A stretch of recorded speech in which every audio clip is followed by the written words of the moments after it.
தண்ணியே குடிக்காம உங்களால இருக்க முடியுமா? தண்ணியே குடிக்காம எப்படி உயிர் வாழ்றதுன்னு கேட்டீங்கன்னா, இந்த உலகத்துல 3 உயிரினங்கள் தண்ணி குடிக்காமயே வாழ்ந்துட்டு இருக்குன்னு உங்களால நம்ப முடியுமா? அது 3வது இடத்துல இருக்கிறது நம்ம மண்புழு.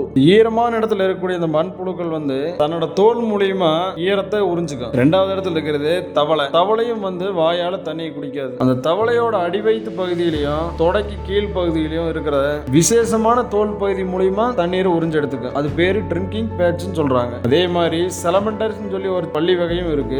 அதுவும் தவளை மாதிரியே தான் தோல் மூலியமா தண்ணி உறிஞ்சுக்கும். நம்ம பார்த்த ரெண்டுமே ஈரப்பதத்திலே இருக்கக்கூடியது. தண்ணியிலேயே இருந்து ஈரப்பதத்தை தோல் மூலியமா உறிஞ்சக்கூடியது. ஆனா இப்ப நம்ம பார்க்க போற முதல் இடத்துல இருக்கிறது கடுமையான பாலைவனத்தில் இருக்கு. இது காஞ்சு போன விதைகள் மற்றும் தானியங்களை மட்டும்தான் சாப்பிடுது. இது பாலைவனத்தில் வாழக்கூடிய கங்காரு எலிகள் சொல்லுவாங்க. வேர்வை சுரப்பிகள் இல்லாத காரணத்தினாலையும் அதோட சிறுநீரகம் ரொம்ப அடர்த்தியா இருக்கிறதுனாலையும் கொஞ்சம் தண்ணீரை வச்சு அதோட கழிவுகளை வெளியேற்றிக்க முடியும். அதுவும் காஞ்சு போன தானியத்திலிருந்து தான் கிடைக்குது.